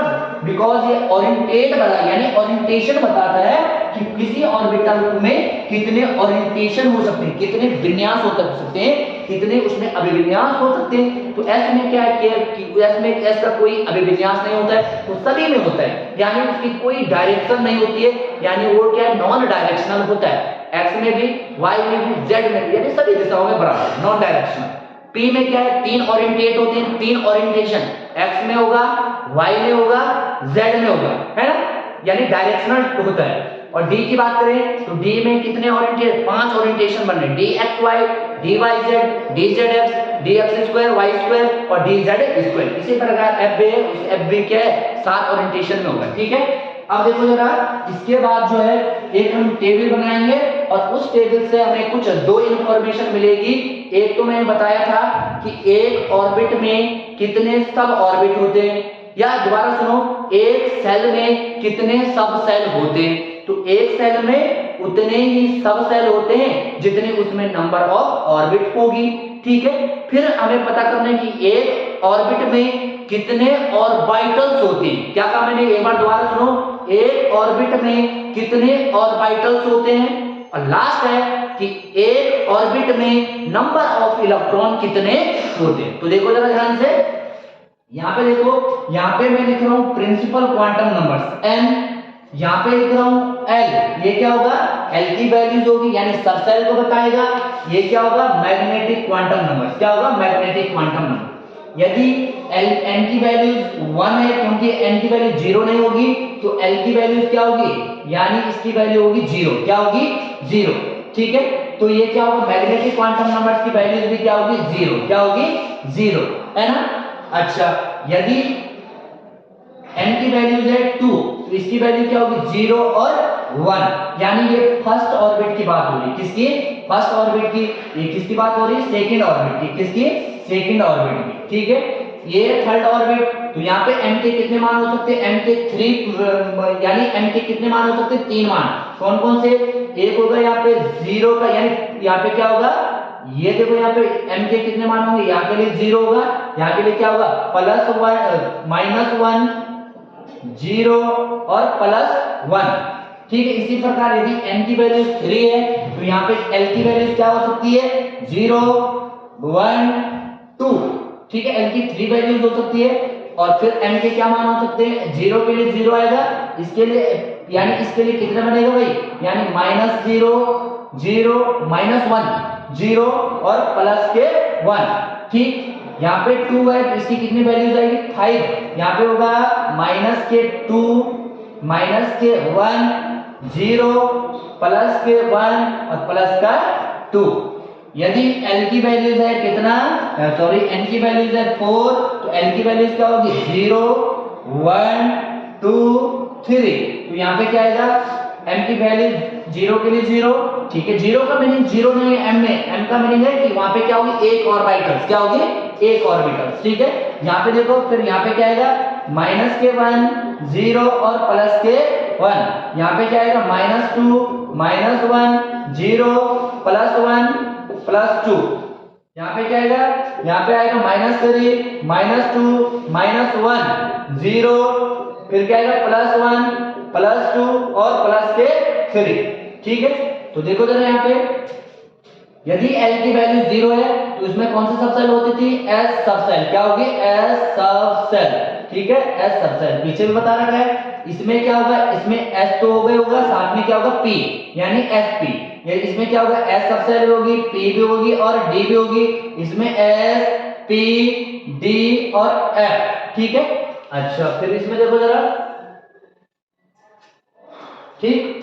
अच्छा, इसमें यदि हम नंबर ऑफ इलेक्ट्रॉन्स की बात करें, इलेक्ट्रॉन, ठीक है, ये नंबर ऑफ इलेक्ट्रॉन है। एक ऑर्बिटल में आगे हम पाउली अपवर्जन प्रिंसिपल, पाउली एक्सक्लूजन प्रिंसिपल पढ़ेंगे, वहां पे आएगा कि एक ऑर्बिटल में, यानी यहाँ पे मैं ऑर्बिटल में बता देता हूं, ये आपकी s की ऑर्बिटल, किसकी, s जो सबसेल है उसके अंदर एक s की ऑर्बिटल होगी, एक ऑर्बिटल होगी जिसे हम s की ऑर्बिटल कहेंगे। यहाँ पे देखिए सेकंड ऑर्बिट की बात करें, सेकंड ऑर्बिट में क्या होंगे, दो सब ऑर्बिट, सेकंड सेल, उसके अंदर दो सेल सब सेल sp, ठीक है। और फिर मैग्नेटिक में क्या होगा, ये यहाँ पे s की ऑर्बिटल है और फिर किसकी होगी, p की ऑर्बिटल। p में कितनी ऑर्बिटल होती है, 3, कहां से पता चला, मैग्नेटिक क्वांटम नंबर से। फिर यहाँ पे थर्ड ऑर्बिटल या थर्ड सेल है, उसके अंदर 3 सबसेल होगी, s भी होगी, p भी होगी, d भी होगी, और इसमें देखो जरा m की यहाँ पे s के लिए 0, p के लिए 3 वैल्यूज और d के लिए 5 वैल्यूज, ये d की है, ये d की है, -1 -2 -1 0 +1 +2, ठीक है। अच्छा, इसी प्रकार ये 4 है, यहाँ पे भी क्या होगा, ये s का है, ये p की है 3, ये d का है और ये f का, ठीक। तो नंबर ऑफ इलेक्ट्रॉन की यदि बात करें तो देखो जरा, यदि बात करें ये नंबर ऑफ क्या है, प्रिंसिपल क्वांटम नंबर, तो ये ऑर्बिट को दिखा रहा है, तो एक ऑर्बिट में, फर्स्ट ऑर्बिट में क्या है, केवल एक सब सेल, यानी फर्स्ट सेल में केवल एक सेल, और एक सेल में कौन सी होगी, वो s ऑर्बिटल, कौन सी, s ऑर्बिटल, और एक ऑर्बिटल में अधिकतम 2 इलेक्ट्रॉन। तो यानी जो फर्स्ट सेल होती है, कौन सी, देखो ये न्यूक्लियस है, न्यूक्लियस के बाहर ये फर्स्ट सेल है, इसके लिए n की वैल्यू कितनी थी, 1, और l की वैल्यू कितनी थी, 0, क्या थी, l की वैल्यू थी 0 और m की वैल्यू क्या थी, यानी s ऑर्बिटल की बात हो रही है, s सब सेल है इसमें केवल, और कितने इलेक्ट्रॉन होंगे, 2 इलेक्ट्रॉन, क्योंकि पाउली ने कहा था एक ऑर्बिटल में केवल 2 इलेक्ट्रॉन होंगे और उनका जो स्पिन होगा वो क्या होगा, एक दूसरे के एंटी पैरेलल यानी अपोजिट होंगे, अब एक दूसरे के अपोजिट होंगे, उनको हम दिखाएंगे स्पिन क्वांटम नंबर्स में, ठीक है ना। थोड़ा वेट करो बस। इसमें क्या है, 2 है, तो यहाँ पे क्या होगा, 2 इलेक्ट्रॉन तो s में जाएंगे और 1 2 3 4 5 6 यहाँ पे जाएंगे, यानी जो सेकंड ऑर्बिट होगा क्या होगा, सेकंड ऑर्बिट, ठीक है। इसमें देखो सेकंड ऑर्बिट में सब सेल तो रहेगी 2 सब सेल s और p, क्या रहेगी s और p। इलेक्ट्रॉन कितने रहेंगे 8, कितने रहेंगे 8, जबकि इसमें कितने थे 2।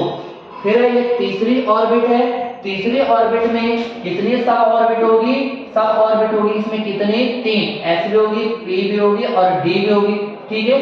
ऑर्बिटल्स कितने होगी, अभी ऑर्बिटल ये तो इलेक्ट्रॉन में निकाल, ऑर्बिटल कितना है, फर्स्ट ऑर्बिट में जो फर्स्ट ऑर्बिट है उसमें केवल एक ऑर्बिटल, ठीक है। सेकंड में कितनी थी, सेकंड में यहाँ पे 1 2 3 4 ऑर्बिटल्स है, कितने हैं 4 ऑर्बिटल्स, ठीक है। अभी नहीं दिखाएंगे, इसमें देखो जरा, इसमें कितना है 3 है, यहाँ पे n की वैल्यूज क्या है 3 है, n की वैल्यूज है 3, ठीक। तो इसमें कितने सब सेल होगी, s भी होगी p भी होगी d भी होगी, क्या होगी s p d, ठीक। यहाँ पे n की वैल्यूज 4 है, इसमें क्या होगा s p d और f, ठीक। इसमें इलेक्ट्रॉन देखो जरा, टोटल इलेक्ट्रॉन कितने होंगे, इसमें 8 इलेक्ट्रॉन, इसमें कितने हैं 2 इलेक्ट्रॉन, ठीक है। ऑर्बिट कितनी होगी 4 होगी, इसमें ऑर्बिटल, ठीक है। इसमें देखो जरा 2 इलेक्ट्रॉन s में, 6 जाएंगे p में, और देखो 5 ऑर्बिटल्स है तो 5 टू द 2, 5 टू द 10 होगा, कितना होगा 10, इसमें कितने आएंगे 10 6 12 2, यानी 18 इलेक्ट्रॉन्स, किसमें थर्ड ऑर्बिट में 18 इलेक्ट्रॉन्स आएंगे, ठीक है। और इसमें देखो ये 4 है, यहाँ पे क्या होगा s में 1 2 इलेक्ट्रॉन, p में 6, d में 10, f में 40, यानी कितना आएगा, कितना आएगा 32, कितना आएगा 32, ठीक। तो कहीं ना कहीं देखो जरा, यदि हम बात करें फर्स्ट ऑर्बिट की, तो फर्स्ट ऑर्बिट में क्या होगी, यानी यदि सेल नंबर 1 है तो उसमें एक ही सब सेल होगी, कितनी एक सब सेल होगी, कितनी एक सब सेल होगी, और उसमें कितने ऑर्बिटल्स होगी, उसमें केवल कितने ऑर्बिटल्स होगी, एक ऑर्बिटल, कितनी होगी एक ऑर्बिटल, किसकी होगी वो s की होगी, किसकी s की होगी, s की ऑर्बिटल्स होगी, और s की ऑर्बिटल है तो उसमें केवल 2 इलेक्ट्रॉन होगी, कितने 2 इलेक्ट्रॉन। सेकंड ऑर्बिट में कितनी सब सेल होगी, सेकंड सेल में 2 सब सेल होगी, s की और p की, अब उसके अंदर भी कितनी होगी, उसमें होंगी 4 ऑर्बिटल्स, कितने होंगे 4 ऑर्बिटल्स, एक s की और 3 p की, इलेक्ट्रॉन कितने होंगे 8 होंगे, कितने 8। यदि तीसरे ऑर्बिट की बात करें, इसमें 3 सब सेल है, कितने 3 सब सेल है, तो ऑर्बिटल्स कितने होगी, एक ऑर्बिटल इसकी s की है, 3 इसकी 4 और 5 है, यानी 5 और 3 8 और 1 9, यानी थर्ड ऑर्बिट में क्वेश्चन आ सकता है कि find the number of orbital, find the number of orbital in for third shell, यानी तीसरे सेल में कितनी नंबर ऑफ ऑर्बिटल्स होती है, तो 9, 8 यानी 1 यहाँ पे 3 4 और 5 9, और इलेक्ट्रॉन कितने होते हैं 9 टू द 18, यानी जो थर्ड ऑर्बिट है उसमें 18 क्या होंगे, 18 हमारे इलेक्ट्रॉन्स होंगे। और यदि 4 ऑर्बिट्स की यदि बात हो रही है तो 4 ऑर्बिट्स में 4 सब ऑर्बिट्स होगी, 4 सेल में 4 सब सेल, और नंबर ऑफ ऑर्बिटल्स कितनी होगी 1 3 4 5 9 और 7, यानी कितना होगा यहाँ पे 16 यहाँ पे ऑर्बिटल्स होगी, कितनी होगी 16 ऑर्बिटल्स, कितनी 16 ऑर्बिटल्स होगी, और उन 16 ऑर्बिटल में कितने 32 इलेक्ट्रॉन्स होंगे, क्या होंगे 32 इलेक्ट्रॉन। तो ये था मैग्नेटिक क्वांटम नंबर्स, आपका प्रिंसिपल क्वांटम नंबर्स और एजिमुथल क्वांटम नंबर्स, ठीक है। अब लास्ट क्वांटम नंबर्स है उसे कहते हैं स्पिन क्वांटम नंबर्स, क्या कहते हैं स्पिन क्वांटम नंबर, और ये अलग ही क्वांटम नंबर्स है। जो अभी तक 3 क्वांटम नंबर्स हमने पढ़े हैं ये आए थे श्रोडिंगर वेव इक्वेशन से। यदि तुमने श्रोडिंगर वेव इक्वेशन का लेक्चर नहीं देखा है तो इसी में हमारे चैनल में श्रोडिंगर वेव इक्वेशन का एक वीडियो है, पहले आप उसे देखिएगा और उसके बाद ही इस टॉपिक में आए, ठीक है ना। लास्ट है स्पिन क्वांटम नंबर्स, क्या है स्पिन क्वांटम नंबर, क्या है spin quantum number, spin quantum number, ठीक है। स्पिन क्वांटम नंबर को किसे दिखाते हैं, स्मॉल एस से दिखाते हैं, किससे स्मॉल एस से, ठीक है स्मॉल एस से दिखाएंगे। अब इसकी क्या होगी, 2 वैल्यूज होती है, एक होती है +½ और दूसरी होती है -½ एक होगी प्लस क्या, एक होगी माइनस क्या, पहले हमने ऑर्बिट पढ़ा, ऑर्बिट के अंदर यानी सेल पढ़ा, सेल के अंदर सब सेल था, सब सेल के अंदर क्या थी? ऑर्बिटल्स। क्या थी? ऑर्बिटल।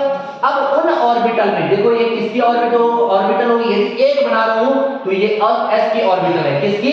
s orbital. किसकी है? s orbital. यदि मैं 3 घर बना रहा हूं, 3 रूम बना रहा हूं तो ये किसकी होंगी? यानी 3 रूम का मीनिंग है 3 ऑर्बिटल बना रहा हूं तो ये होगी p ऑर्बिटल। क्या होगी? p orbital. क्या होगी? p orbital. यदि मैं 5 रूम बना रहा हूं, रूम का मीनिंग है ऑर्बिटल, यदि 5 रूम्स में बना रहा हूं तो ये किसके होंगे? ये होंगे d ऑर्बिटल। किसकी? d orbital. किसकी? d orbital. ठीक है, d ऑर्बिटल। और यदि क्या बना रहा हूं मैं? 7 मैं ऑर्बिटल्स बना रहा हूं तो ये किसके होंगे? f orbital. 1 2 3 4 5 6 7 ये है f ऑर्बिटल। क्या है? f orbital. अब इन ऑर्बिटल के अंदर क्या रहते हैं? इलेक्ट्रॉन रहते हैं। क्या रहते हैं? इलेक्ट्रॉन। अब इलेक्ट्रॉन उनके अंदर भी क्या करते हैं? लगातार स्पिन करते हैं। क्या करते हैं? स्पिन। यानी इन ऑर्बिटल्स के अंदर इलेक्ट्रॉन रहते हैं और वो इलेक्ट्रॉन क्या करते हैं? स्पिन करते हैं। और स्पिन कैसे करते हैं? या तो क्लॉकवाइज करेंगे या तो एंटी क्लॉकवाइज करेंगे। यानी इन ऑर्बिटल में इलेक्ट्रॉन क्या रहेंगे? या तो क्लॉकवाइज, उसे हम क्या दिखाते हैं? यानी उसे हम इस तीर से दिखाते हैं, इस एरो से दिखाते हैं, क्लॉकवाइज। अच्छा, क्लॉकवाइज के लिए हम वैल्यूज क्या देते हैं? प्लस के हाफ। क्या देते हैं? प्लस के हाफ। ठीक है। और दूसरे इलेक्ट्रॉन को यदि हम दिखाएंगे तो माइनस का हाफ, उसे हम क्या दिखाएंगे? यानी एंटी क्लॉकवाइज, और उसके लिए देते हैं माइनस का हाफ। जरूरी नहीं है कि क्लॉकवाइज के लिए हम क्या प्लस का हाफ ही दे, माइनस का हाफ भी दे सकते हैं, और जो एंटी क्लॉकवाइज होगा उसके लिए क्या दे सकते हैं? प्लस भी दे सकते हैं। जरूरी नहीं है कि क्लॉकवाइज के लिए प्लस ही देना है, एंटी क्लॉकवाइज के लिए माइनस ही देना है। लेकिन एक ऑर्बिटल में अधिकतम मैक्सिमम 2 इलेक्ट्रॉन्स रहेंगे और दोनों क्या होंगे? अपोजिट स्पिन वाले। एक क्लॉकवाइज होगा तो दूसरा एंटी क्लॉकवाइज। ऐसा कौन बताएगा? पाउलीज बताएंगे आगे। ठीक है ना। अभी इसको देखो तो ये है spin quantum number. Spin quantum numbers क्या होगा? स्पिन क्वांटम नंबर्स को ऐसे दिखाएंगे, इसकी 2 वैल्यूज होगी, प्लस हाफ माइनस हाफ। एक ऑर्बिटल में 2 इलेक्ट्रॉन होंगे, दोनों इलेक्ट्रॉन क्या होंगे? विपरीत चक्रण वाले होंगे, अपोजिट स्पिन वाले होंगे। तो ये था बच्चों पूरा क्वांटम नंबर्स। क्या था? Quantum numbers. आई होप आपको वीडियो पसंद आया होगा। तो इसके बाद हम पढ़ेंगे पाउली एक्सक्लूजन प्रिंसिपल। तो बने रहे हमारे साथ। धन्यवाद।